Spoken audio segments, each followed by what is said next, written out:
سیرت النبی صلی اللہ علیہ وآلہ وسلم کا درس ہمارے اس اجتماع میں جاری ہے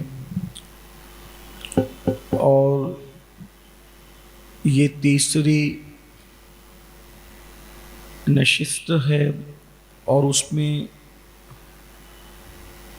دوسری قسط کے حوالے سے حضور اکرم صلی اللہ علیہ وآلہ وسلم کے آباء کرام کا ذکر ہو رہا ہے، چونکہ آئندہ سال ہمارے آقا صلی اللہ علیہ وآلہ وسلم کی ولادت طیبہ کو 1500 سال پورے ہونے ہیں، اس لیے ہم اسی کا ایک حصہ بننا چاہتے ہیں اس جشن کا، اور سیرت النبی صلی اللہ علیہ وآلہ وسلم کچھ تفصیل سے ذکر کرنا چاہتے ہیں تاکہ نسل نو کو ہمارے آقا صلی اللہ علیہ وآلہ وسلم کے آباء کرام کی بھی معرفت حاصل ہو۔ پچھلے ہفتے میں نے بہت تفصیل کے ساتھ حضور اکرم صلی اللہ علیہ وآلہ وسلم کے خاندان کے بزرگوں کے ایمان پر اور ان کی خوش عقیدگی پر معروضات پیش کیے تھے۔ اب چونکہ آپ نے یہ بھی سماعت کیا ہے کہ آقا کریم صلی اللہ علیہ وآلہ وسلم جب بھی اپنا نسب نامہ بیان کرتے تھے تو حضرت عدنان تک آ کر کے رک جاتے تھے۔ یہ جو عدنان ہے یہ آقا کریم صلی اللہ علیہ وآلہ وسلم کے داداؤں میں سے 21ویں دادا ہے، اور یہ جناب عدنان اور آقا کریم صلی اللہ علیہ وآلہ وسلم کی ولادت کے درمیان تقریباً 1000 سے 1100 سال کا فاصلہ ہے۔ حضرت عدنان کا زمانہ وہ زمانہ تھا جو دور بخت نصر کا تھا۔ بخت نصر کے دور میں حضرت سیدنا عدنان موجود تھے، اور اس دور میں 2 انبیاء کرام تھے۔ انبیاء تو اور بھی ہو سکتے ہیں، لیکن ہمیں جو یہ بات پتہ چلی کہ جب بنی اسرائیل کو ان کے درمیان جب اختلافات ہوئے اور بیت المقدس کو جب تخت و تاراج کیا گیا، تخت جب اس کو یعنی کہ ویران کیا گیا اور اس کو تباہ کیا گیا، تو اس کو تباہ اور برباد کرنے والا شخص بخت نصر تھا، اور یہ بڑا بدترین اور بڑا ظالم اور انتہائی جابر انسان تھا۔ تو جب اس نے عرب پر حملہ کیا، بلکہ یہ عرب پر حملہ کرنے کے لیے جا رہا تھا، تو اس وقت کے جو پیغمبر تھے حضرت ارمیہ علیہ السلام، یہ انہوں نے بخت نصر کو نصیحت کی کہ دیکھ، تو جس کے ساتھ جو چاہے وہ کر، یہ تیرا اپنا معاملہ ہے اور تجھے اللہ کی بارگاہ میں جواب دینا ہے، لیکن عربوں میں ایک شخص ہے، اس کا نام عدنان ہے، اور اس کی پیشانی میں نور محمدی صلی اللہ علیہ وآلہ وسلم موجود ہے، اس لیے تو نے ان کو قتل نہیں کرنا۔ اور پھر آپ کی یہ نصیحت کا، حضرت ارمیہ علیہ السلام کی نصیحت کا یہ اثر ہوا کہ بخت نصر نے عربوں میں سے بہت لوگوں کو قتل کیا، لیکن حضرت سیدنا عدنان کو اس نے قتل نہیں کیا۔ اس طرح حضرت عدنان بچ گئے۔ یعنی کہ یہ بات آپ کے ذہن و دماغ میں آنی چاہیے، یا جو لوگ بھی سن رہے ہیں جن تک اللہ تعالیٰ اپنے کرم سے یہ پیغام پہنچا دے کہ حضور اکرم صلی اللہ علیہ وآلہ وسلم کے نور اقدس کی یہ کراماتی تاثیر ہر دور کے اندر جو ہے وہ لوگوں کو یعنی کہ دل و دماغ پر چھاتی رہی، مشام جاں کو معطر کرتی رہی، اور ہر دور میں آبائے حضور کے آبائے کرام کا کی عزت رہی، احترام رہا، تعظیم رہی، توقیر رہی۔ اس کے بعد جناب عدنان کے گھر 2 بیٹے پیدا ہوئے، ان میں سے ایک صاحبزادے ان کا نام تھا حضرت معید، یہ بھی حضور علیہ السلام کے آبا و اجداد میں سے۔ اب یہاں لوگ یہ بھی کہتے ہیں کہ بھئی ہمیں کچھ نئے نام چاہیے، تو یہ نام بھی تو رکھے جا سکتے ہیں، عدنان نام رکھا جا سکتا ہے، معید نام رکھا جا سکتا ہے، قیدار نام رکھا جا سکتا ہے، مدر نام رکھا جا سکتا ہے، کنانہ نام رکھا جا سکتا ہے۔ یعنی کہ یہ بات یاد رکھنا کہ دنیا ہمیشہ نئی ہو کر پھر پرانے کی طرف لوٹتی ہے، نئی ہو کر پھر پرانے کی طرف لوٹتی ہے، اور وہ چونکہ پرانا ان کے ذہن میں نہیں ہوتا، تو جب وہ پرانے کی طرف لوٹتی ہے تو وہ اسی کو نہیں کہتے۔ جیسے ایک مثال کے طور پہ، کوئی ہنسی مذاق کی بات نہیں، آپ کا ذہن بنے یا سننے والوں کا، پرانا نیا کیسے ہوتا ہے؟ جب ہم اپنے بچپنے میں دادی اماؤں کو دیکھتے تھے تو وہ لوگ بڑے سائز کے پاجامے پہنتے تھے، اور بڑے سائز کے پاجامے وہ بڈھی عورتوں کی نشانی ہوتی تھی۔ آپ نے بھی دیکھا ہوگا، اکثر اجن جو میری عمر کے لوگ ہیں انہوں نے دیکھا ہوگا، لیکن پھر بعد میں بوڑھی عورتوں نے بھی وہ پہننا بند کر دیا، پھر وہ سب ایزار پر آ گئے۔ لیکن صرف 10 سے 20 سال کا عرصہ یا 25 سال کا عرصہ وہ پاجامے غائب رہے، اور اب وہ نوجوان لڑکیاں فیشن کے طور پہ پہن رہی ہیں، اور اس کو وہ پتہ نہیں، وہ پہن کر کے ایسا لگتا ہے جیسے وہ چوتھے آسمان پہ چل رہی ہیں، حالانکہ ہم نے اپنی آنکھوں سے دیکھا کہ وہ بوڑھی عورتیں پہنا کرتی تھی یہ چیز۔ پھر اس کے بعد مزید آپ دیکھیں دوسری اور چیز، پرانے کو نیا لوگ کس طریقے سے کرتے ہیں۔ پھر جب بوڑھی عورتوں نے وہ پاجامے چھوڑے وہ بڑے باٹم کے، تو پھر ان لوگوں نے چست ایزار پہننی شروع کی، وہ بھی ہم نے دیکھا اپنے بچپنے میں، اور وہ بوڑھی اور وہ نوجوان عورتیں اس کو پہننے میں شرماتی تھی اس دور میں ہمارے بچوں کی، وہ بوڑھی عورتوں کی نشانی تھی۔ لیکن پھر وہ 20-25 سال کے اندر وہ بند ہوا، اور وہ عورتیں اس سے بھی بوڑھی عورتیں نکلی، اور پھر بعد میں ہم نوجوان عورتیں اسی کو پہن رہی ہیں، اور وہ فیشن ہے۔ تو یعنی دنیا جس وقت پرانے نئے کی طرف جاتی ہے پھر لوٹ کے پرانے کی طرف نئے کی طرف جاتی۔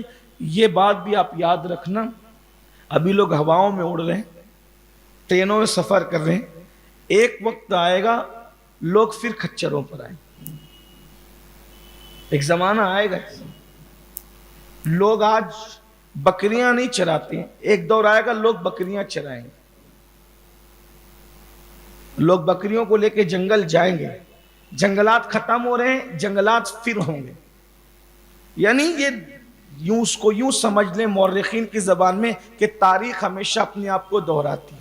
اب اس کو ایک بات اور، اگر کچھ یہ بات میری سر کے اوپر سے جائیں گی نوجوان چھوکروں کی، تو ان کو یہ سمجھ لینا چاہیے، لوگ سفر کرتے تھے تو اپنے ساتھ خشک روٹیاں رکھتے تھے، ٹھیک، اور اب لوگ خشک روٹیاں ہی رکھتے ہیں لیکن اس کو کھاکرے کا نام دیتے ہیں۔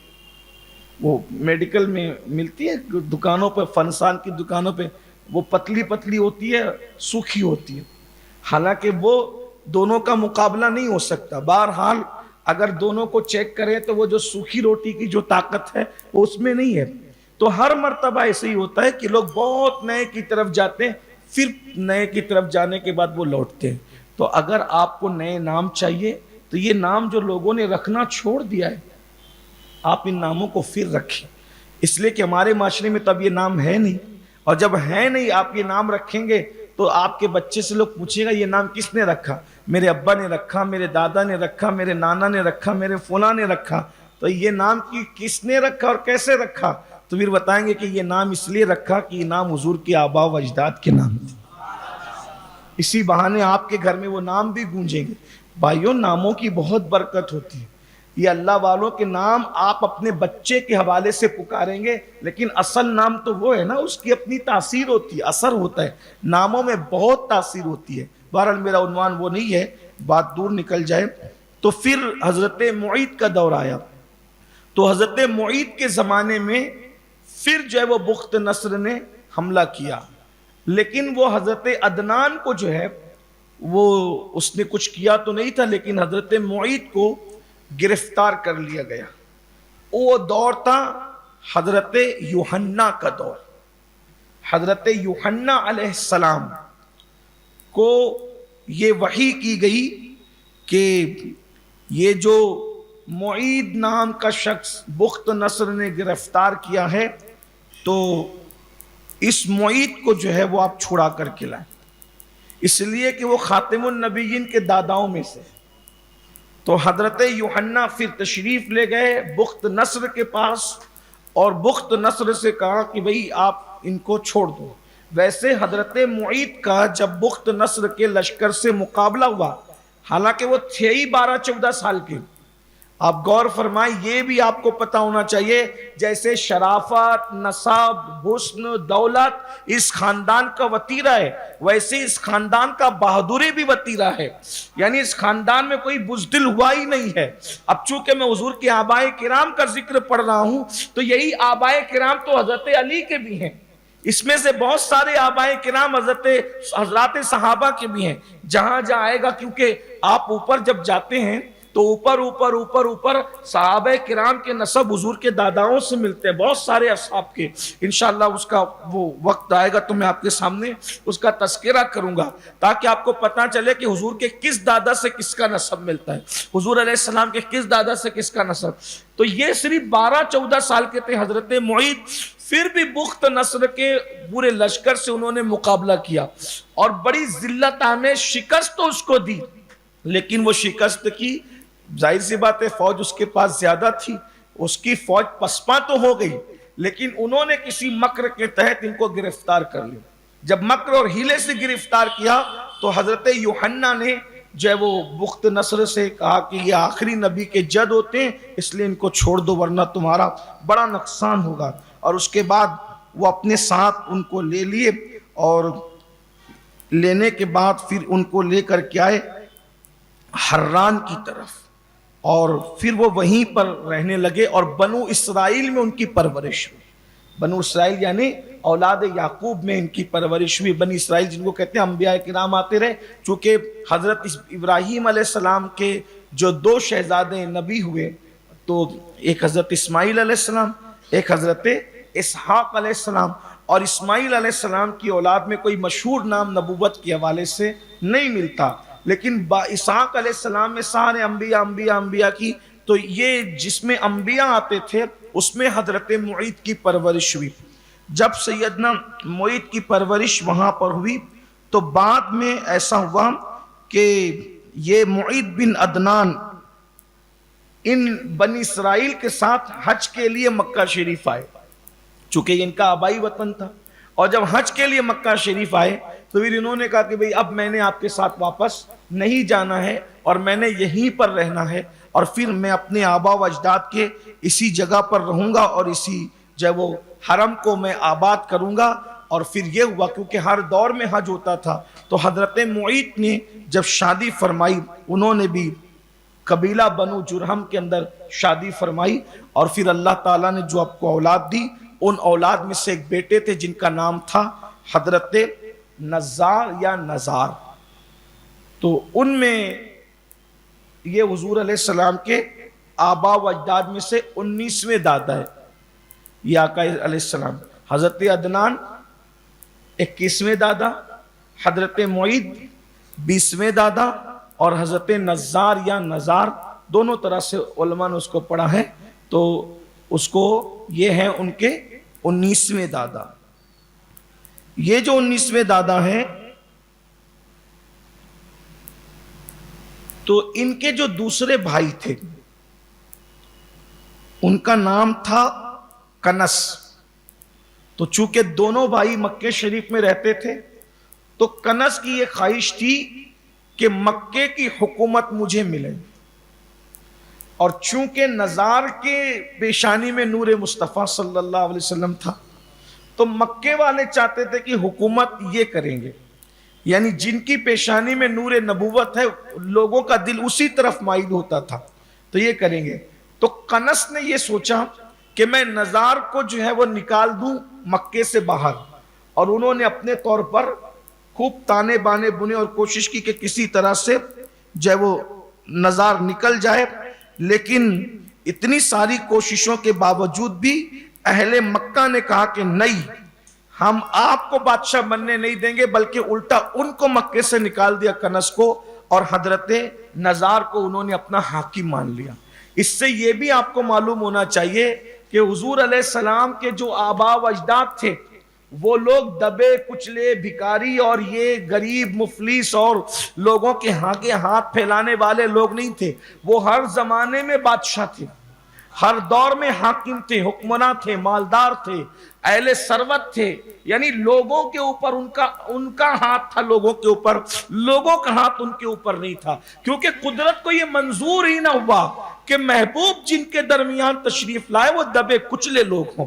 بلکہ آگے میں آپ سے عرض کروں گا جب سیرت کا باب آئے گا کہ دنیا دو حصوں میں تقسیم ہو گئی، دنیا دو سپر پاور طاقتوں میں تقسیم ہو گئی، ایک رومی طاقت اور ایک ایرانی طاقت۔ جب دنیا تقسیم ہو گئی تھی دو سپر پاور کے درمیان، تو آدھی دنیا پر یا ان کی حکومت تھی اور آدھے علاقوں پر ان کی حکومت تھی، لیکن مکہ المکرمہ پر کسی کی حکومت نہیں تھی۔ جہاں محبوب پیدا ہوگا وہ علاقہ کسی کا غلام ہی نہیں ہوگا، نہ یہاں ایرانی حکومت کر سکے نہ رومی حکومت کر سکے حضور علیہ السلام کی ولادت سے پہلے، یعنی یہ مکہ المکرمہ کی زمین آزاد سرزمین تھی، اور اللہ تعالیٰ نے ان کو بہادری سے نوازا تھا۔ پھر جناب نزار کی جو ہے شادی ہوئی، اور ان کی شادی کے بعد ان کے یہاں 4 بیٹے پیدا ہوئے، ان میں سے ایک صاحبزادے ان کا نام تھا مدر۔ یہ جو مدر تھے یہ حضور اکرم صلی اللہ علیہ وآلہ وسلم کے 18ویں دادا تھے، اور جناب مدر وہ تھے کہ ان کے والد معید نے جتنی سرخ چیزیں تھی 4 بیٹوں کے اندر انہوں نے حصہ تقسیم کیا، تو ان کے حصے کا طریقہ یہ تھا کہ جتنی سرخ چیزیں تھی، یعنی سونا، درہم، سرخ چمڑے، یعنی جن جن چیزوں پر سرخ چیزوں کا اطلاق آتا ہے وہ ساری سرخ چیزیں آپ نے اپنے بیٹے مدر کو دے دی تھی۔ تو یہ حضرت مدر کے پاس اتنی دولت اور جو ہے وہ یہ سب کچھ تھا کہ آپ بہت اس دور کے مالداروں کے اندر تھے، اور آپ کی شان یہ تھی کہ حضرت مدر وہ ہے کہ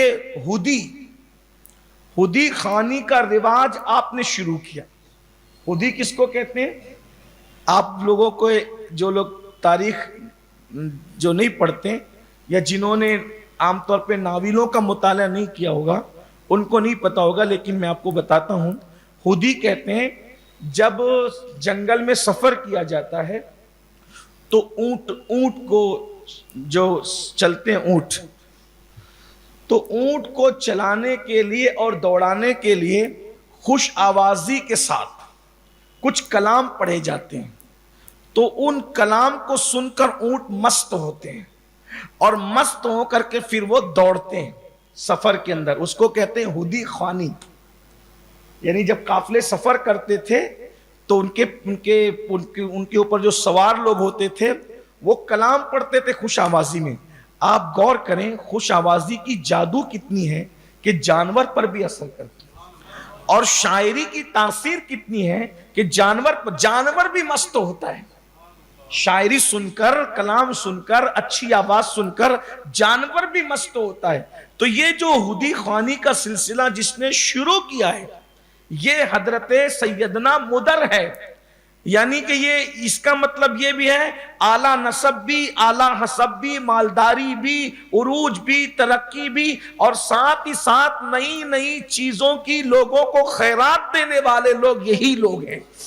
اب بتائیں یعنی کہ ان کی آواز کو سن کر اونٹ مست ہوتے، بھائی اس سے پہلے لوگوں کو یہ خبر ہی نہیں تھی کہ اونٹ بھی مست ہوتے کسی انسان کی آواز سن کر۔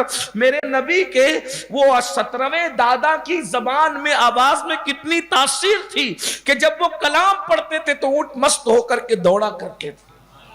تو ہدی خوانی کا سلسلہ انہوں نے، اور ایک بات اور خوبصورت آتی ہے جو کتابوں میں موجود ہے، جب یہ حج کو جاتے تھے حضرت مدر جب حج کرتے تھے تو ان کی پیٹھ میں، حضرت مدر ان کی پیٹھ میں سے آواز آتی تھی لبیک اللہم لبیک، بعض لوگوں نے حضرت مدر کی بجائے ان کے بیٹے حضرت الیاس کے لیے لکھا ہے کہ ان کی پیٹھ سے آواز آتی تھی، اور بزرگوں نے فرمایا وہ آواز جو پشت سے آتی تھی وہ سید الانبیاء محمد الرسول اللہ کی طرف سے ہوئی۔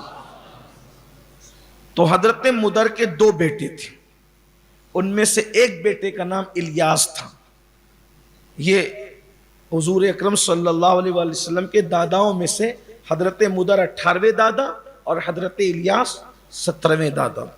اور یہ جو حضرت الیاس تھے، انہوں نے بھی سب سے پہلے ہدی کے جانور کی شروعات انہوں نے کی۔ ہدی، آپ نے وہ خدی سنی، یہ ہدی ہے۔ ہدی کس کو کہتے ہیں؟ قربانی کے جو جانور حرم میں بھیجے جاتے اس کو ہدی کہتے ہیں۔ تو یہ جو جانور سلسلے کا قربانی کے لیے بھیجنے کا حرم میں سلسلہ ہے، یہ حضرت سیدنا الیاس نے کیا ہے، جو حضور اکرم صلی اللہ علیہ وآلہ وسلم کے 17ویں دادا ہیں۔ اب یہ جو ہے ابن خلدون لکھتے ہیں کہ قبیلہ بنو غطفان، قبیلہ حوازن، یعنی کہ حلیمہ سعدیہ کا جو قبیلہ ہے، یہ حلیمہ سعدیہ کا بھی نسب اور اس کے قبیلے کا نسب اوپر جا کر حضرت الیاس سے مل جاتا ہے۔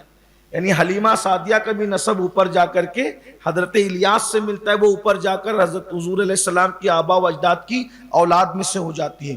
اسی طریقے سے بنو ثقیف، بنو سلیم، یہ سب جو قبیلے ہیں، اسی طرح سے بنو سعد بن بکر، یہ سارے قبیلے حضرت سیدنا الیاس علیہ السلام کی اولاد میں سے ہوتے ہیں۔ تو الیاس علیہ السلام کے جو بیٹے تھے ان کی تعداد 3 بتائی جاتی ہے۔ ان میں سے ایک بیٹے کا نام تھا مدرکہ، اور یہ جو مدرکہ تھے یہ حضور علیہ السلام کے 16ویں دادا ہے۔ اور ان کو مدرکہ، اصل میں ان کا جو صحیح نام تھا وہ امر تھا، لوگ اس کو امرو پڑھتے ہیں، لیکن ہمارے علماء بتاتے ہیں کہ جب عمر پر واو لگ جائے گا تو اس کو کیا پڑھیں گے؟ امرو نہیں پڑھیں گے بلکہ امر پڑھیں۔ بعض مرتبہ ایسا ہوتا ہے کہ جو کچھ چیزیں پڑھی نہیں جاتی، جیسے ہم لکھنے میں لکھتے ہیں بالکل، لکھنے میں کیا لکھتے ہیں؟ بالکل، لیکن اس کو کیا پڑھتے ہیں؟ بالکل۔ اسی طریقے سے ہم لکھتے ہیں پنکھا، لیکن اس کو کیا پڑھتے ہیں؟ پنکھا۔ ابھی میں اس کو اس لیے بتا رہا ہوں کہ کچھ دنوں پہلے انٹرنیٹ پر کچھ لوگوں کا جھگڑا اسی لیے ہو رہا تھا کہ کربلا میں فلاں صاحب کو جو وہ امرو کہیں کہ امر کہیں یا عمر کہیں، تو ہمارے بزرگوں نے یہی فرمایا کہ جب عمر پر واو آ جائے تو امرو نہیں بلکہ اس کو کیا پڑھیں گے؟ امر پڑھیں گے۔ یہ فرق ہے، اور اس کو عمر بھی نہیں پڑھیں گے بلکہ کیا پڑھیں گے؟ امر پڑھیں گے۔ تو یہ حضور اکرم صلی اللہ علیہ وآلہ وسلم کے 16ویں دادا، ان کو مدرکہ کہتے ہیں، لیکن مدرکہ ان کا لقب تھا، اصل ان کا نام تھا امر۔ اور یہ حضرت الیاس کے صاحبزادے تھے، اور شیخ محقق شیخ عبدالحق محدث دہلوی ان کا مدرکہ نام پڑھنے کی وجہ تسمیہ لکھتے ہیں، فرماتے ہیں کہ ایک مرتبہ خرگوش بھاگا جا رہا تھا تو آپ خرگوش کو پکڑنے میں کامیاب ہو گئے۔ حالانکہ جب خرگوش بھاگا کرے تو اس کو پکڑنا آسان نہیں ہوتا۔ کبھی کبھی آپ دیکھیں گے کہ اگر ہم کار چلا رہے اور کار کے سامنے وہ آ جاتا ہے، بھاگنے میں بہت جانوروں میں بڑا ڈرپوک جانور ہے، اسی لیے وہ ایک دم بالکل آنکھ بند کر کے بڑی تیزی سے بھاگتا ہے۔ جب اس کو ایسا لگتا ہے کہ میں پکڑا جاؤں گا تو وہ بہت تیزی سے بھاگتا ہے، اور جب وہ بھاگتا ہے تو پھر وہ اس کے بھاگنے کا انداز بھی بالکل جدا ہوتا ہے، وہ ادھر ادھر کدھر بھی بھاگتا ہے۔ تو حضرت عمرو جو ہے وہ خرگوش پکڑنے میں کامیاب ہو گئے، تو ان کے والد حضرت الیاس نے کہا کہ تو مدرکہ ہے، یعنی تو پالنے والا ہے۔ دوسرے مقام پر شیخ محقق کی لکھتے ہیں کہ ایک وجہ یہ بھی ہے کہ آپ کے پاس اونٹ بہت تھے، اونٹ، تو ایک اونٹ بھاگ گیا تو اس کے پیچھے دوڑ کر کے حضرت عمرو نے اس اونٹ کو پکڑنے میں کامیابی حاصل کی۔ اب یہ اور بڑی بات ہوگی، اس لیے کہ خرگوش پکڑنے سے بڑا کام جو ہے وہ اونٹ بھاگے تو اللہ اکبر۔ حدیث پاک ہے نا کہ شریر اونٹ جتنی تیز نہیں بھاگتا بھاگنے کے معاملے میں، تیز رفتاری کے معاملے میں شریر اونٹ سے زیادہ قرآن مقدس ہے۔ شریر اونٹ جتنی تیزی سے بھاگتا ہے اس سے زیادہ تیزی سے قرآن مقدس لوگوں کے دل و دماغ سے نکلتا ہے اگر لوگ اس کی حفاظت نہ کریں۔ یہ بھی ایک بات، یعنی حضور علیہ السلام نے جب وہ یہ مثال عطا فرمائی تو اس سے پتہ چلے کہ اونٹ کتنے بھاگتے ہوں اور اونٹ سے بھی زیادہ تیز رفتار میں۔ آپ یاد رکھنا، اگر آپ قرآن کی کوئی سورت یاد کر لیں اور اس کو آپ چند مہینے تک نہ پڑھیں تو آپ اس کو بھولنے لگتے ہیں۔ قرآن دماغ سے نکلنے، یاد کرنے میں بہت آسان ہے لیکن وہ دل و دماغ میں رہنے میں بھی بڑا مشکل ہے۔ بہت سارے حافظ جی لوگ ہیں جو یعنی کہ وہ قرآن یاد کر لیتے ہیں پھر تراویح نہیں سناتے، 3-4 سال تراویح نہیں سنائی، 5 سال تراویح نہیں سنائی، پھر بعد میں ان کو قرآن یاد رکھنا مشکل ہو جاتا ہے اگر وہ روزانہ تلاوت نہ کریں۔ اسی طرح آپ نے اور یہ بھی آپ کو بتاؤں، اس کو بہت دل پہ لکھنا، اس روایت، اگر قرآن کی کوئی آیت یاد کر لی اور اس کو بھول گئے، اس سے بڑا گناہ کوئی نہیں ہے۔ صوفیہ کہتے ہیں اس سے بڑا گناہ کوئی نہیں۔ جو قرآن یاد کر کے بھول جائے قیامت کے دن وہ اندھا اٹھایا جائے گا۔ اس لیے اب ہمیں تو پورا قرآن یاد نہیں ہے تو جتنا آپ نے قرآن یاد کیا ہے اس کو یاد رکھیں، اور اس کو یاد رکھنے کا طریقہ یہ ہے کہ جو آپ نمازیں پڑھتے ہیں، جتنی سنتیں پڑھتے ہیں، تو جو قرآن آپ کو یاد ہے آپ سنتوں میں اس کو ریپیٹ کیا کریں۔ جب آپ اس کو بار بار پڑھتے رہیں گے تو انشاءاللہ وہ آپ کے ذہن سے کبھی اوجھل نہیں ہوگا۔ یہ قرآن کی صورتیں یاد رکھنے کا طریقہ ہے۔ کچھ لوگ انا اعطینا اور قل هو اللہ پر پوری زندگی گزار دیتے ہیں، ایسا نہ کیا کریں۔ پہلے تو قرآن زیادہ یاد کریں اور جتنا یاد کریں اتنا آپ اس کو صورتوں میں ریپیٹ کریں۔ بھائی ہماری کم سے کم یہ تو ظہر کی تقریباً ہم 8 رکعت پڑھتے ہیں، اگر 8 رکعت میں ہم 8 صورتیں پڑھے تو 8 صورتیں اس میں ہو گئی۔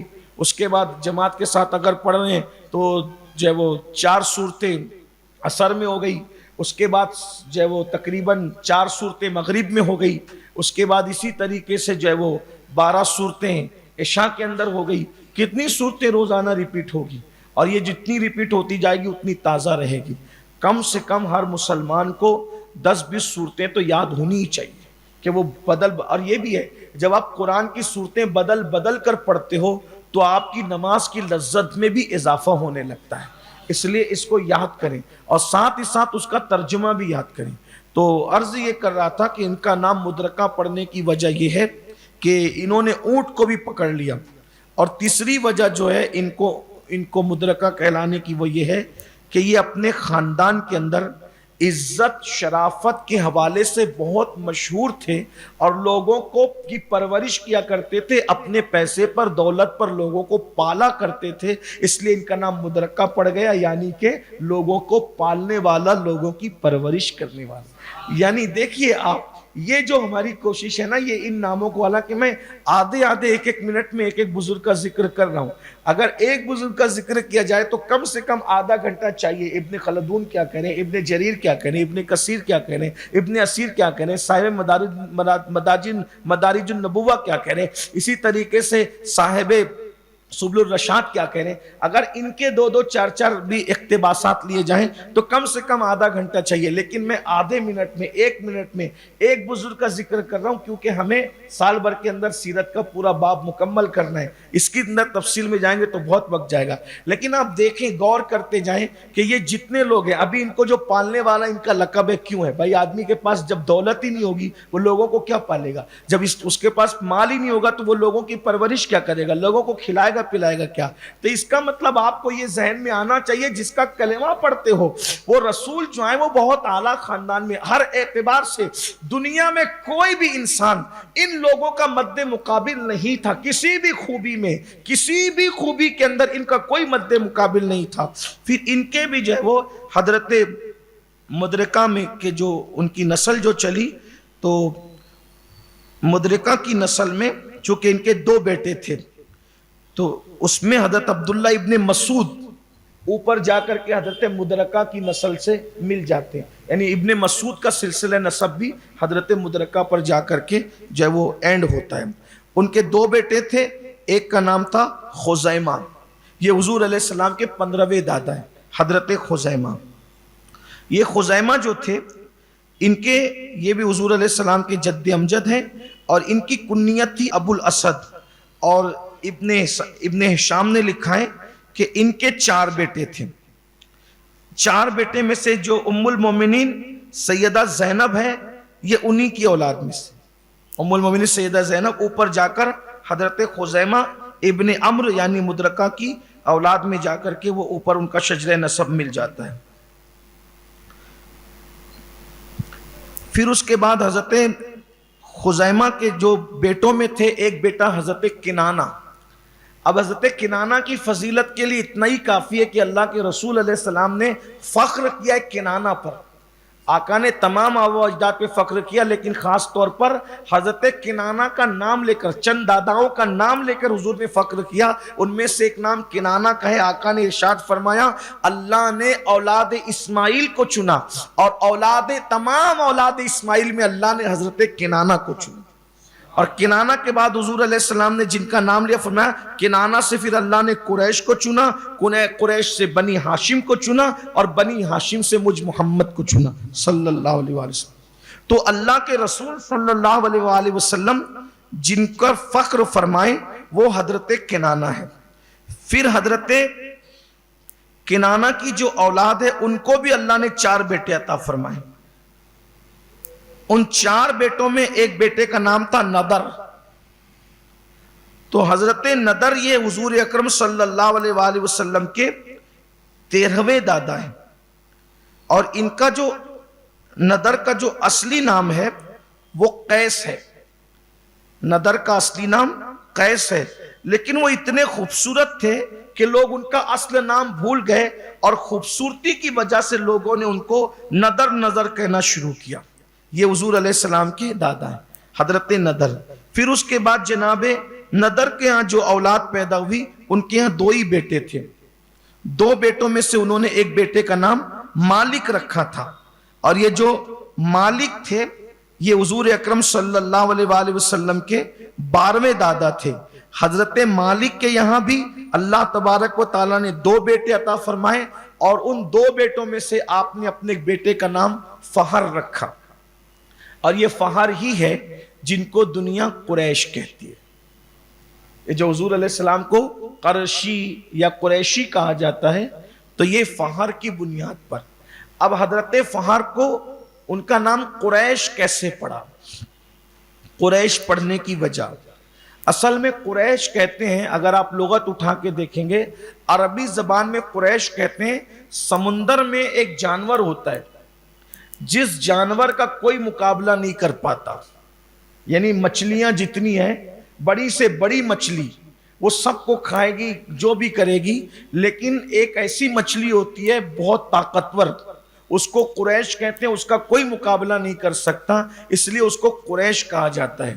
تو ان لوگوں کو قریش کہنے کی وجہ یہ پڑی کہ حضرت فہر جو تھے وہ حسن میں، بہادری میں، طاقت میں، قوت میں بہت زیادہ مضبوط تھے۔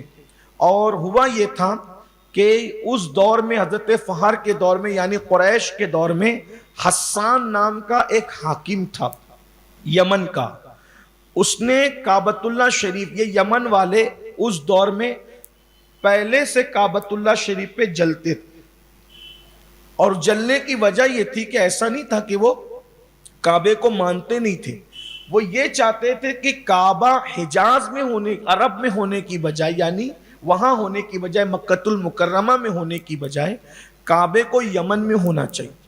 اب بھائی اللہ رب العزت کی مرضی، اس نے جس کو جہاں بنانا تھا بنا دیا، بنوانا تھا بنوا دیا اللہ رب العزت نے۔ اور چونکہ کعبۃ اللہ شریف ہمارے عقیدے کے مطابق زمین کے سینٹر پوائنٹ میں، یعنی جو پوری زمین ہے جو اس کا مرکزی نقطہ ہے، وہاں پر کعبۃ اللہ شریف، اسی لیے آپ دیکھیں گے کہ پوری جو دنیا ہے، تو پوری دنیا کی جو صف لگتی ہے تو ہمیں ایسا لگتا ہے کہ ایسے لمبائی میں لگتی ہے، لیکن لمبائی میں نہیں لگتی، وہ گول لگتی۔ یہ جو زمین ہے نا بیضوی شکل کی یا گول شکل کی، تو یہ صفیں گول لگتی، یعنی سب لوگ کعبے کے ارد گرد ہیں۔ یہ تو زندہ لوگ ہیں جو کعبے کے ارد گرد کھڑے ہیں نماز میں، لیکن جو مردے ہیں وہ بھی ایسے دفن ہوتے ہیں کہ ان کے چہرے کعبے کی طرف ہیں۔ تو پوری دنیا کے جتنے مردے ہیں اگر آپ اس کو کبھی دیکھیں تصور میں تو وہ سب بھی کعبے کے طواف میں. مثال کے طور پہ یہاں کے لوگ سب ادھر رخ کیے ہوئے، آگے کے لوگ ادھر رخ کیے، ادھر کیے، ایسے پوری دنیا جب گھومتی ہے تو ساری دنیا کے مومن مردوں کے چہرے کعبۃ اللہ شریف کی طرف ہے. یعنی اگر تصور میں دیکھیں تو وہ بھی ایک سرکل چل رہا ہے کعبے کے ارد گرد. کعبۃ اللہ شریف، کعبۃ اللہ شریف، اس کی برکتیں ہیں. اللہ کا گھر ہے دنیا کے بت قدوں میں، پہلا وہ گھر خدا کا، ہم پاسماں ہیں اس کے، وہ پاسماں ہیں. جانور بھی اس حرم کا احترام کرتے ہو. اگر شکاری جانور اس میں داخل ہو جائے تو درندے اس پہ حملہ نہیں کرتے. یہ کعبۃ اللہ شریف کی شان ہے، حرم محترم کا احترام ہے. تو حسان نام کے اس شخص نے جو یمن کا حاکم تھا، اس نے چاہا کہ میں مکے کا کعبہ گرا دوں، اور مکے کا کعبہ گرا کر اسی ملبے کو میں اٹھا کر کے لے جاؤں اور لے جا کر کے میں وہاں کعبہ اسی سے بنانا ہے، کعبہ ہی بنانا ہے. لیکن مکے والا کعبہ توڑ کر شہید کر کے اپنے وطن یمن میں کعبہ بنانا ہے. اور وہ اس ارادے سے آیا. حضرت قریش کو پتا چلا، فہر کو، تو انہوں نے بہت جم کے مقابلہ کیا، اس کی فوج کو شکست دی اور اس کو قید میں ڈال دیا. 3 سال تک اس کو قید میں رکھا، اور جب اس نے وہ پشیمانی کا اظہار کیا تو اس کو قید سے چھڑوایا اور اس کو کہا کہ اب چلا جا. جب وہ گیا 3 سال کے بعد نکل کے تو رستے میں مر گیا. جب رستے میں مر گیا تو آپ کی ہیبت، عزت اور آپ کی طاقت اور قوت کا بڑا وہ تنتنا ہوا اور پوری شہرت ہوئی. اس بنیاد پر دنیا نے آپ کی طاقت اور قوت کی بنیاد پر آپ کو وہ فہر کو قریش کے نام سے جانا کہ بھئی ان کا تو کوئی طاقت میں مقابلہ ہی نہیں ہے، اور ان کا کوئی بدل ہی نہیں ہے، کوئی ان کا تقابل ہی نہیں ہے. اس لیے ان کو فہر کو قریش کے نام سے جانا گیا. اور اللہ کے رسول علیہ السلام کو قریشی یا قرشی انہی کی بنیاد پر کہا جاتا ہے. حضرت قریش کے جو 3 بیٹے تھے، ان 3 بیٹوں میں ایک صاحبزادے تھے ان کے، جناب غالب بھی یہ حضور اکرم صلی اللہ علیہ وآلہ وسلم کے وہ اجداد میں سے ہیں، اور یہ 10ویں نمبر کے دادا ہیں آقا کریم صلی اللہ علیہ وآلہ وسلم کے. اور پھر غالب کے یہاں اللہ تبارک و تعالی نے 2 بیٹے عطا فرمائے. غالب کے اللہ رب العزت نے 2 بیٹے عطا فرمائے، ایک لوئی اور ایک تیم. لوئی اور تیم. تو لوئی کی نسل سے جو حضرت لوئی تھے، ان کی نسل سے حضور اکرم صلی اللہ علیہ وآلہ وسلم کا سلسلہ چلا، اور جو تیم تھے ان سے حضرت سیدنا ابو بکر صدیق کا نسب ملتا ہے. یہ اوپر بعض لوگوں نے ان کی بجائے حضرت مرہ کا بھی تذکرہ کیا کہ نیچے اور 2 دادا کے بعد ان کا تذکرہ کیا ہے کہ حضرت صدیق اکبر کا نسب ان سے ملتا ہے. لیکن اگر مرہ سے بھی نسب ملتا ہے تو بہرحال وہ تیم سے تو نسب ملنا ہی ملنا ہے، چونکہ وہاں سے وہاں تک یہ سلسلہ جاتا ہے. پھر وہ غالب کے یہاں اللہ رب العزت نے لوئی کو پیدا کیا، اور حضرت لوئی کو لوئی کہنے کی وجہ یہ تھی کہ اس کا مطلب ہوتا ہے، یہ اصل میں لوئی وہ یہ لائی کی تصغیر ہے. علماء لکھتے ہیں لوئی لائی کی تصغیر ہے، اور لائی کہتے ہیں بہت عیش و عشرت کے ساتھ زندگی گزارنے والا. یعنی یہ حضرت لوئی جو تھے، اللہ نے اتنا مال و دولت سے نوازا تھا کہ خوب شاہانہ کر و فر کے ساتھ عیش و عشرت کے ساتھ زندگی گزارتے تھے. اس لیے دنیا نے ان کو لوئی کہنا شروع کیا. لوئی کے یہاں جو بیٹے تھے ان میں سے ایک بیٹے کا نام کعب تھا، اور یہ جو کعب تھے، حضرت کعب، یہ حضور اکرم صلی اللہ علیہ وآلہ وسلم کے اجداد میں سے 8ویں نمبر کے دادا ہیں. اور یہ کعب کی شان یہ تھی، جناب کعب رضی اللہ تبارک و تعالیٰ عنہ کی، کہ لوگ وہ ان کو اتنی عزت اور احترام کی نظر سے دیکھتے تھے کہ لوگوں نے ان کے نام سے سن شروع کیا تھا. یعنی نہیں لوگ کہتے ہیں، ہمارے یہاں لوگ کہتے ہیں کہ وہ سیلاب آیا تھا پھر اس کے بعد یہ ہوا تھا، یا سیلاب سے پہلے کچھ چیزیں انسان ایسے وہ کر لیتا ہے نا، جیسے ابھی بڑا حادثہ ہوا کہ کووڈ سے پہلے ایسا ہوا تھا، کووڈ کے بعد ایسا ہوا، وہ فلاں فساد سے پہلے ایسا ہوا تھا. کچھ چیزیں ایسی یادگار ہوتی ہیں نا، تو اس یادگار کے اندر انسان اپنی وہ یادداشت رکھتا ہے تاکہ لوگوں کو پتہ چلے کہ بھائی ایسا ہوا اور ایسا ہوا، واقعات یعنی اس کے ذریعے سے. تو کعب کی عزت اور احترام عرب میں اتنی تھی کہ لوگ حضرت کعب کو نشانی بنا چکے تھے کہ کعب کی پیدائش سے پہلے ایسا اور کعب کی پیدائش کے بعد ایسا. یہ حضور اکرم صلی اللہ علیہ وآلہ وسلم کے 8ویں دادا ہے. ابن خلدون کی تحقیق کے مطابق ان کا اور حضور علیہ السلام کا جو زمانہ ہے وہ تقریباً 560 صدیوں کا زمانہ ہے. یہ پھر حضرت کعب کے یہاں 3 بیٹے پیدا ہوئے، ان میں سے ایک نام ہے حضرت مرہ. یہیں پر میں اپنی گفتگو کو آج تمام کروں گا. یہ مرہ جو ہے انہی کی نسل میں حضرت سیدنا خالد ابن ولید، حضرت خالد ابن ولید کا سلسلہ جا کر کے ملتا ہے. پھر یہی کہ حضرت مرہ سے صدیق اکبر کا سلسلہ بھی ملتا ہے. یہ مرہ جو ہے وہ حضور علیہ السلام کے داداؤں میں سے. آج ان کی زندگی چونکہ میں نے کہا نا کہ میں بہت سارے لوگوں کا اگر حوالہ پڑھوں گا تو ایک کو آدھا گھنٹہ چاہیے، تو آج میں ان کی زندگی کچھ خاص پڑھوں گا، تھوڑے دیر آپ سے 5-7 منٹ لوں گا. یہ مرہ جو تھے، یہ ان کی عادت تھی کہ یہ جب ہفتے کا آخری دن ہوتا، ہفتے کا آخری یعنی چھٹا دن جب آتا ہفتے میں، اور اس کے بعد پھر 7واں دن چلا جاتا، تو ہفتے کا جب آخری دن ہوتا تو اس آخری دن سے ایک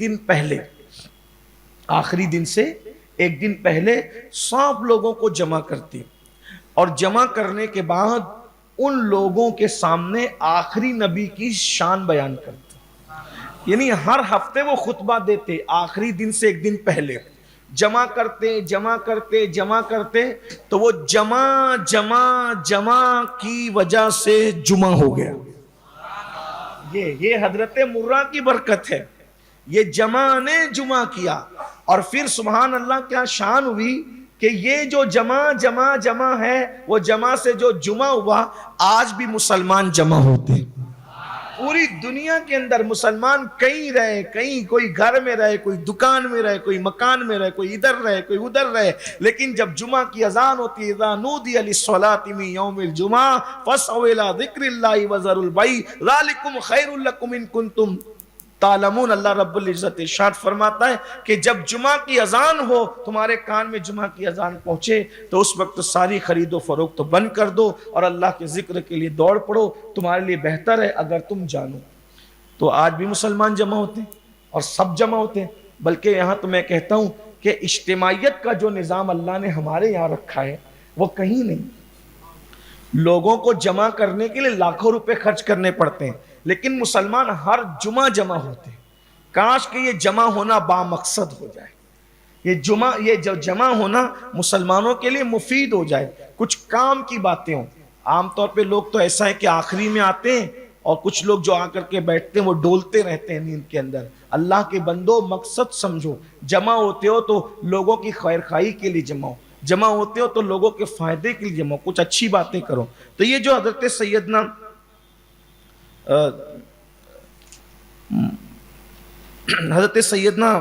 مرہ جو ہے، جن کا ذکر میں نے آپ کے سامنے کیا، تو وہ جو ہے وہ یہ کیا کرتے تھے. بعض لوگوں نے یہ چیز حضرت کعب کے لیے بیان کی کہ حضرت مرہ کے والد ایسا کرتے تھے. تو بہرحال مورخین کا اس میں اختلاف ہے. اور پھر اس میں یہ ہوا کہ وہ جو ہے وہ ہر سال حج کے موقع پہ خطبہ بھی دیتے تھے.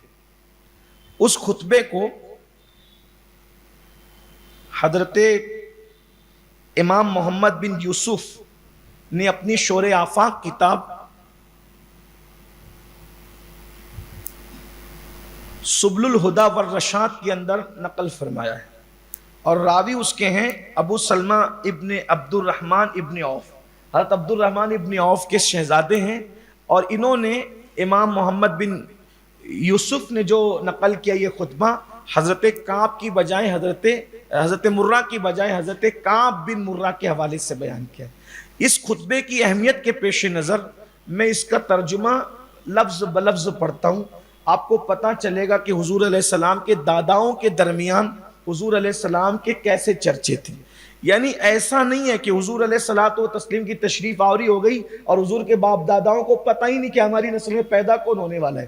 یہ چیز انتہائی جو وہ لوگوں نے جو آپ کو پڑھائی ہے یا لوگ بولتے ہیں کہ کچھ خبر نہیں تھی, کچھ پتہ نہیں تھا, وہ لوگ تو جانتے ہی نہیں تھے کہ وہ نبی ہیں. بھائیو یہ 550 سال پہلے کی بات ہے, حضور کی آمد کے 560 سال پہلے کی بات ہے.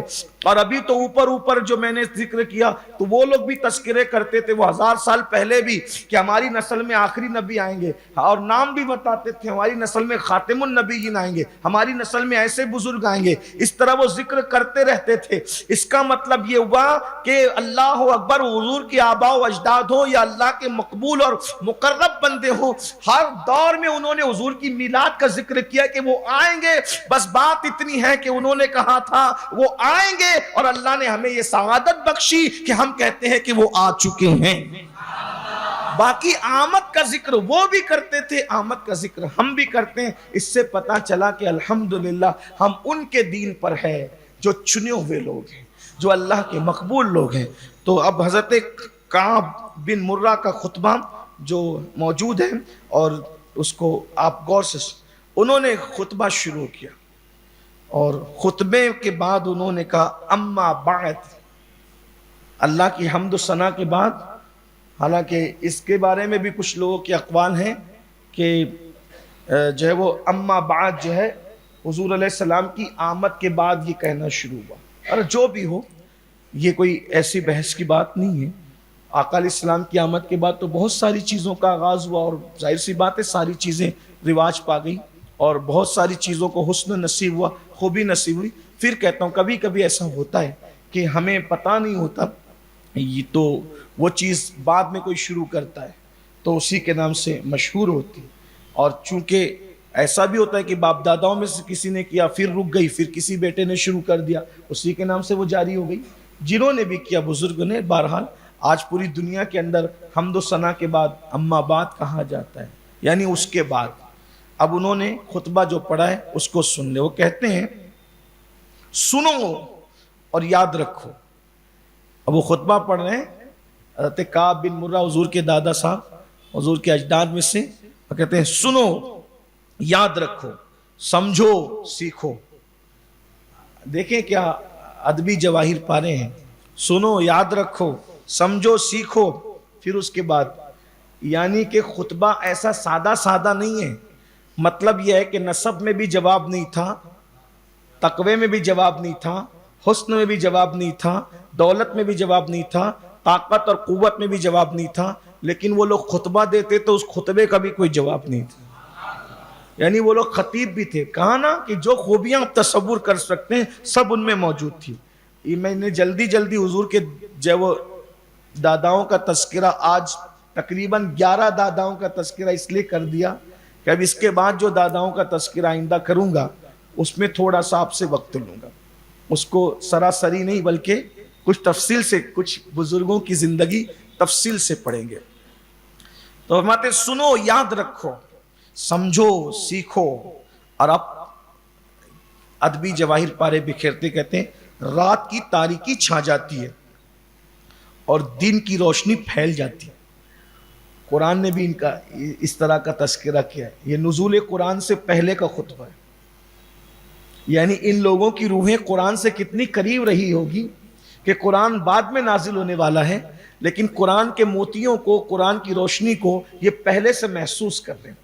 کہتے ہیں رات کی تاریکی چھا جاتی ہے, دن کی روشنی پھیل جاتی ہے, زمین پنگوڑا ہے, زمین پنگوڑا ہے یعنی جھولا ہے, آسمان پختہ عمارت ہے, پہاڑ میخیں ہیں, ستارے نشانات ہیں.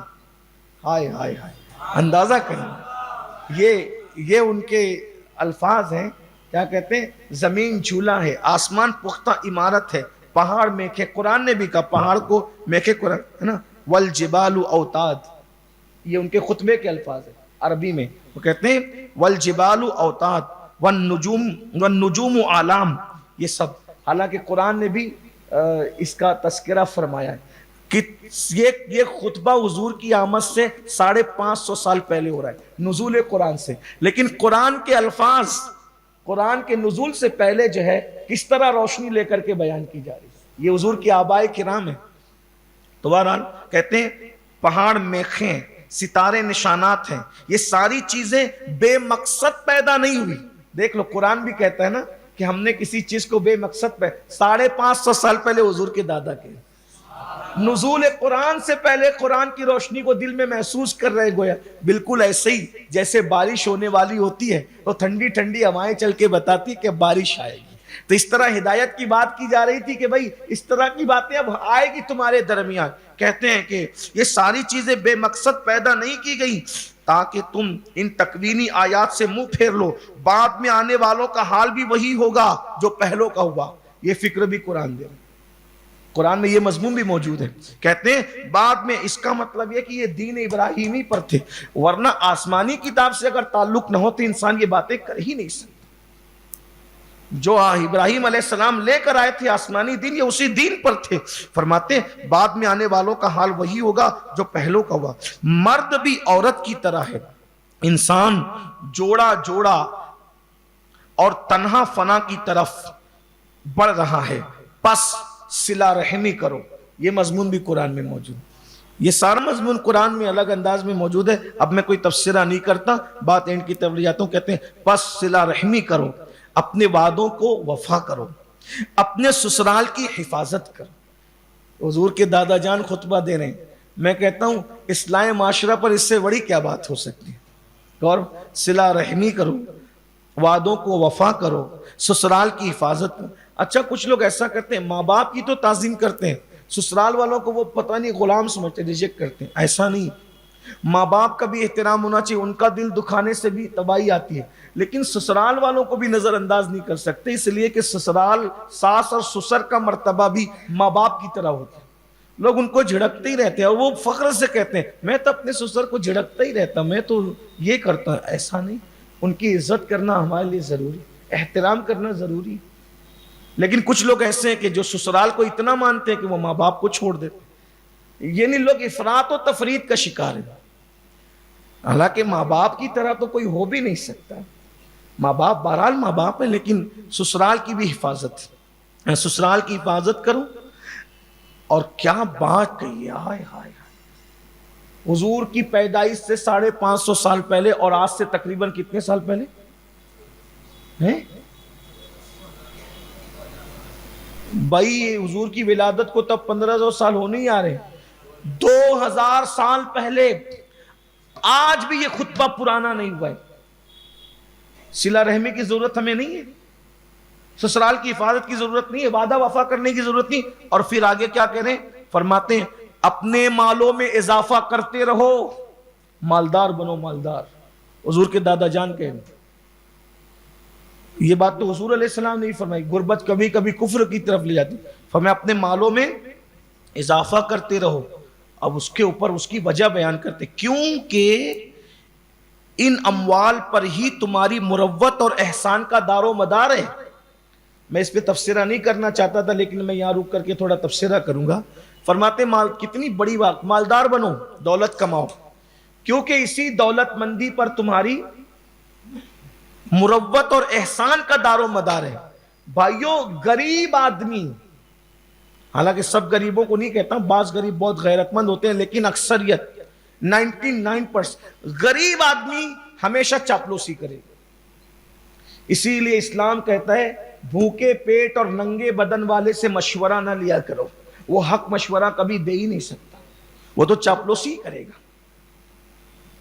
جس کے پیٹ میں علم ہو, جس کا سینہ علم سے بھرا اور پیٹ کھانے سے بھرا ہو, اور جس کی جیب دولت سے بھری ہو. میرے جملے پہ غور کرنا, میں ساتھ میں اس کی تشریح میں ایڈ کر رہا ہوں.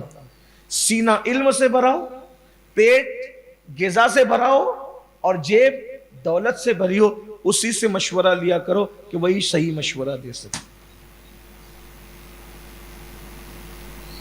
اب اس کا مطلب یہ نہیں کہ چلو اب دولت کمانے کی بات ہو رہی ہے تو موبائل چرا کے دولت کماؤ. شہر کے اندر ایم ڈی بیچ کے دولت کماؤ، چرس بیچ کے دولت کماؤ، گانجا بیچ کے دولت کماؤ، یہ نہیں. دولت کماؤ، اچھے سے کماؤ، شرافت سے کماؤ. کچھ لوگ تو چوری کو اپنا پیشہ بنا لیتے، کچھ لوگ تو سود کو اپنا پیشہ بنا لیتے، کچھ لوگ حرام کو. بھائیو حرام سے مت کماؤ، حلال سے کماؤ، کیونکہ حرام سے بھی کماؤ گے تو اتنا ہی ملے گا اور حلال سے بھی کماؤ گے تو اتنا ہی ملے گا. غربت بڑی بھیانک چیز ہے. غربت بڑی بھیانک. غربت کبھی کبھی انسان کو کفر تک. میں اپنے نوجوانوں سے کہتا ہوں، رات میں 3 بجے سونے کی بجائے 11 بجے سو جاؤ، دوپہر 12 بجے اٹھنے کی بجائے صبح فجر میں اٹھ جاؤ اور محنت کر کے مال کماؤ. اگر آنے والی نسلوں کا ایمان بچانا ہے تو مال کماؤ، دولت کماؤ، کیپیبل بنو. مانگنے والے بننے کی بجائے دینے والے بنو، اور ایزی منی کے چکر میں مت پڑو، شارٹ ٹائم اور شارٹ کٹ کے چکر میں حرام کی طرف میں. محنت سے کماؤ. محنت سے کمائی ہوئی دولت اور کسی کی چھینی ہوئی دولت میں اتنا ہی فرق ہے جتنا خود کے بچے میں اور گود لیے بچے میں فرق ہوتا ہے. جب انسان محنت سے کماتا ہے تو اس کو لگتا ہے کہ یہ میری محنت کی کمائی ہے. اس کا مزہ بھی الگ ہے، اس کو رکھنے کا مزہ بھی الگ ہے، خرچہ کرنے کا مزہ بھی الگ ہے، اور اس پہ کھانے کا مزہ بھی الگ ہے. لیکن جو چھین کے کماتے ہیں، غصب کر کے کماتے ہیں اور کرپشن کر کے، آج کل تو لوگوں کا مزاج بن گیا ہے، ایک کام کرو، لوٹ مار کرو، چند سال تک کے شہر سے بھاگے بھاگے پھرتے رہو، پھر اس کے بعد پولیس کو مینج کر لو، معاملات کو مینج کر لو، اور سیاسی لیڈروں کے ذریعے سے یہ کر لو وہ کر لو، پھر اس کے بعد آ جاؤ بہترین سفید کپڑے پہن کر، داڑھی سجا کر، ٹوپی سجا کر، مخیر قوم و ملت تشریف لانے. یہ حال، یہ ہنسنے کی بات نہیں. اچھا پھر لوگ ان کی مخالفت بھی نہیں کرتے، لوگ بھول جاتے ہیں، لوگ بھول جاتے ہیں، لباڑیوں کو بھول جاتے ہیں، لوبیوں کو بھول جاتے ہیں. بلکہ اگر وہ 2-4 جگہ کچھ خرچہ کر دے تو پھر اس کے بعد شریف لوگوں کی اہمیت نہیں ہوتی، پھر ان بدماشوں کی اہمیت. ہمارے شہر کے اندر دیکھ لیں، جو بلکہ شہر ملک میں دیکھ لیں، تو آپ فرماتے ہیں مالدار بنو، اپنے مالوں میں اضافہ کرو، کیونکہ یہ اموال ہی تمہاری مروت اور احسان کا، اموال پر ہی احسان کا دار و مدار ہے مروت. مالدار بامروت بھی ہوتا ہے اور اس کی مروت بھی کی جائے. یعنی وہ جو بے غیرت مالدار ان کی بات نہیں کر رہا ہوں، جو واقعی مالدار بنے نا حلال کی کمائی سے، وہ لوگ بہت بامروت ہوتے اور وہ اپنے پچھلے دن یاد کر کے چلے. میں ایسے ایسے کروڑ پتیوں کو دیکھتا ہوں اور وہ پتیوں کو دیکھتا ہوں کہ جو محنت سے مالدار بنے آج بھی ان میں مروت ہے. ایک بڑے عزیز دوست جب کبھی رکشہ چلاتے تھے تو ان کی شادی ہو گئی اور کرائے پہ، اپنے یہاں کرائے پہ رکشہ چلتا تھا، ہندوستان میں کرائے پہ رکشہ چلتا. میرے خیال سے روزانہ 50 روپے روز دیا جاتا تھا رکشہ کا اور کرایہ پر. تو جب وہ کرایہ کا رکشہ چلاتے تھے تب ان کی شادی. تو ماں باپ نے ایسے ہی بہت سیدھی سادی لڑکی سے شادی کر دی. میں نے تو نہیں دیکھا، لیکن ان کے کہنے کے مطابق کلر جو ہے بالکل ایسا جیسے کسی کوئل کا کلر دیکھا. ایسا کوئل کا نام اس لیے لے رہا ہوں کہ اگر وہ بندی سن رہی ہو تو اس کو برا بھی نہ لگے کہ میرا تذکرہ کرنے سے یہ صاحب تو بھی ایسے کریں، جبکہ مجھے بھابھی بھی کہتے. بہرحال پھر اللہ نے نوازا، رکشہ چلاتے چلاتے ترقی نوازا، کروڑ پتی اربوں پتی بن گئے. تو اب بڑی بڑی شادیوں میں اور بڑے بڑے فنکشنوں میں ممبئی اور دلی اور بنگلور تک دعوت نہیں آنے لگی. تو وہ اکیلے جاتے ہیں، بیوی کو لے کر نہیں جاتے. دوست بیوی کو لے کے جاتے. کسی نے مشورہ دیا ایک کام کرو یار، جب یہ ایسی صورت والی نہیں تو دوسری کر لو، دوسری شادی. مروت دیکھیں، میں بھی ناجائز کی بات نہیں کر رہا، میری بات کو غلط ہے، مروت دیکھیں. کہا یار جب میں غریب تھا تو فاقہ کشی میں اس نے میرے ساتھ مصیبت اٹھائی، اور اب جب میں کروڑ پتی بن گیا تو پلین میں گھومنے کے لیے پھر میں کسی کو کیوں لے کے جاؤں؟ جب اس نے دکھ میرے ساتھ سہے ہیں تو پھر عیش بھی یہ میرے ہی ساتھ کروں، میں اس کو دکھ نہیں دینا۔ یہ جو پیور لوگ ہوتے ہیں جو واقعی حلال کی کمائی سے ہو، بہت اپنے پچھلے دن یاد کر کے جو مالدار رہتے ہیں، ورنہ پھر تو یہ ہے کہ کوے کا بھی پیٹ بھرتا ہے تو وہ بھی اپنے آپ کو ہنس سمجھنے لگتا ہے، لیکن ایسا نہیں ہے۔ کوا کوا ہی ہوتا ہے، ہنس ہنس ہی۔ کسی شاعر نے بہت اچھی بات کی، اس کا نام مجھے یاد نہیں آ رہا ہے، شاید یہ ہمارے نوجوان جو شاعری سے شغف رکھتے ہیں بتائیں گے، یا اسکول پڑھیں تو ان کی شاعری اسکول میں پڑھائی گئی، کہا کہ کم ظرف جب دولت و زر پاتا ہے، کم ظرف جب دولت و زر پاتا ہے، وہ اپنے آپ میں اتراتا ہے۔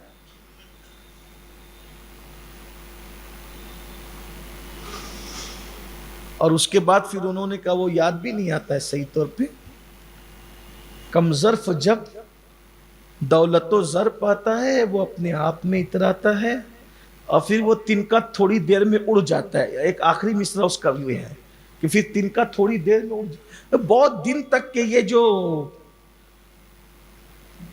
یعنی کہ خود ساختہ مالدار بنے ہوتے ہیں نا، تو ان کا بہت دنوں تک تام جھام نہیں رہتا، تو وہ ختم ہو جاتا ہے۔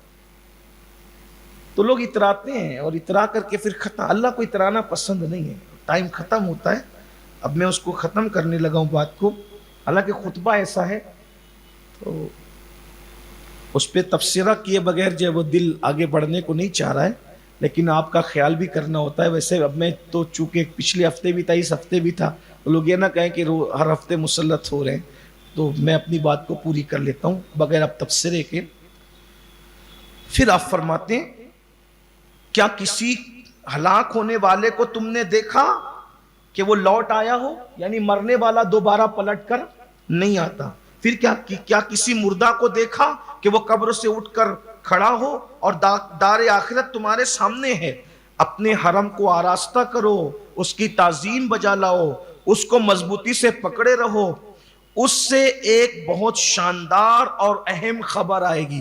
حرم سے ایک بہت شاندار اور اہم خبر آئے گی۔ اب کیا خبر آئے گی؟ میرے نبی کے دادا بیان کر رہے ہیں، اس سے حرم سے بہت شاندار اور اہم خبر آئے گی۔ وہ خبر کیا ہوگی؟ اس سے ایک نبی ظاہر ہوں گے۔ یہی خوشخبری حضرت موسیٰ نے دی، حضرت عیسیٰ نے اپنی امتوں کو دی۔ پھر آپ یہ شعر پڑھتے، ہر روز دن میں اور رات میں واقعات رونما ہوتے ہیں، ہم پر ان کی رات اور ان کا دن یکساں ہے، اور اچانک نبی کریم جن کا نام نامی اسم گرامی محمد ہے وہ ہمارے درمیان تشریف لائیں گے، اور ہمیں ایسی خبروں سے آگاہ کریں گے جن کا خبر دینے والا سچا ہوگا۔ بخدا کاش میں اس وقت میرے کان اور میری آنکھیں اور میرے پاؤں اور میرے ہاتھ صحیح سلامت ہوتے، تو میں اس دعوت کو پھیلانے کے لیے سر بلند ہو کر کے کھڑا ہوتا جیسے اونٹ کھڑا ہوتا ہے، اور اس طرح فخر و ناز سے چلتا جیسے کوئی سانڈ چلا کرتا ہے کہ میرے یہاں نبی آخر الزماں تشریف لائے۔ یہ ہے ان کا خطبہ۔ اور پھر کہا کاش میں اس وقت تو موجود ہوتا جب قبیلہ قریش حق کو نامراد کرنے کے لیے مصروف عمل ہوگا۔ یعنی آپ نے یہ بھی پیشین گوئی فرمائی، وہ تو آئے گا حق لے کر، مگر لوگ ان کی باتوں کو اہل عرب ٹھکرائیں گے، قریش ٹھکرائیں گے۔ اللہ اکبر۔ یہ حضرت قریش کو پیغام دے رہے تھے 550 سال پہلے، اور حضور کے آبا و اجداد اس طرح حضور کا ڈنکا بجا رہے تھے۔ اللہ پاک حضور کے آبائے کرام امہات کرام کا صدقہ ہمیں عطا فرمائے، بالخصوص حضور کے دونوں والدین کریمین کا صدقہ اللہ ہمیں نصیب فرمائے۔ دوران گفتگو کوئی غلطی ہو تو اللہ تعالیٰ معاف فرمائے۔ وما علینا الا البلاغ۔